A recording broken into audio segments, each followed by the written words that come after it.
Factories allows you to quickly build fake models, which can be helpful while testing and seeding database.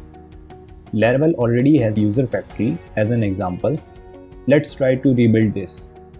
First, delete this file. Now in terminal, write php artisan make factory user factory.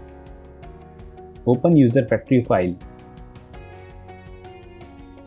and return name faker name. Here faker helps in generating fake data. Email faker email. Now we need to make sure our email is unique, so write unique safe email verified at now password hash of password. Remember token. Add random string of say 8 characters here. Let's use it in user seeder file that we created in our previous video. Replace it with factory. Pass in user class and number of test users you want to create. Let's run the seeder command.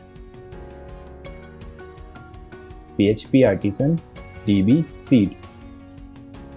Refresh the database and our test users are here.